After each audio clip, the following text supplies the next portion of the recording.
বিগত কয়েক বছর ধরে আমরা প্রতিটি উৎসব আজকে যেরকম ঈদকে সামনে রেখে বস্ত্র উপহার দেওয়া হয়, দুর্গা পুজোকে রেখে আমরা বস্ত্র উপহার করি, আদিবাসী সাঁওতাল সম্প্রদায়ের সাকরাত উৎসবকে সামনে রেখে আমরা বস্ত্র উপহার দেওয়া হয় এবং আমাদের হিন্দিভাষী মানুষদের বড় উৎসব ছট পুজো উপলক্ষে আমরা বস্ত্র তুলে দিই হাতে। এবং আপনারা জানেন যে ওরান সম্প্রদায়ের আরেকটি উৎসব আছে করম উৎসব, সেই করম উৎসবেও আমরা আমাদের বস্ত্র তুলে দেওয়া হয়।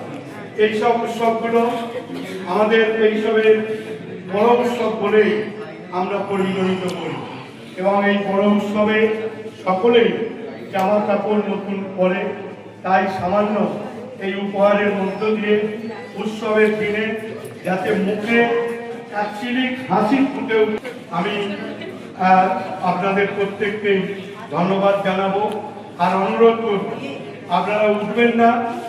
আমাদের ভলেন্টিয়ার যে লাইনটা উঠতে বলবে সেই লাইনটায় আপনারা উঠবেন। আমি সকলকেই ধন্যবাদ জানিয়ে আপনারা রমজান মাসে ঈদের দোয়ার সময় আমাদের রাজ্যের মুখ্যমন্ত্রী এবং আমাদের নেতা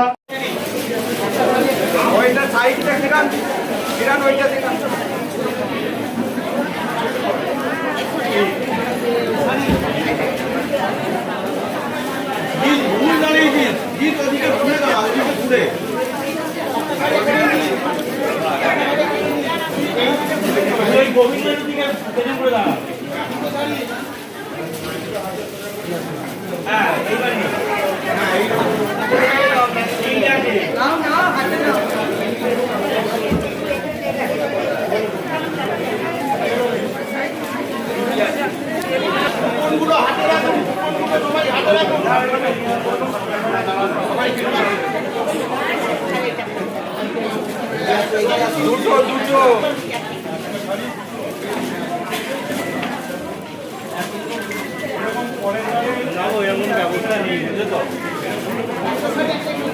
না না, আজকে বলতে না, মঙ্গলবার।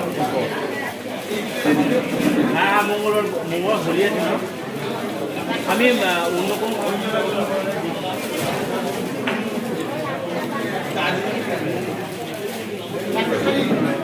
মঙ্গলবার লাগে, তাই তো?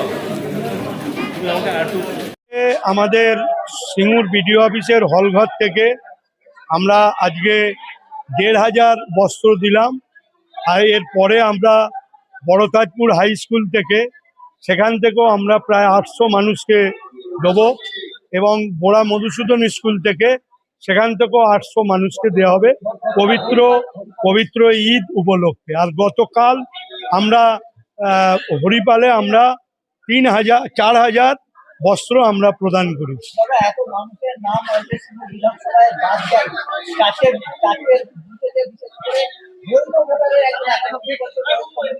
এখন এর প্রতিবাদ আমরা করছি এবং যাতে নাম ওঠে তার সমস্ত রকম ব্যবস্থা আমরা করছি।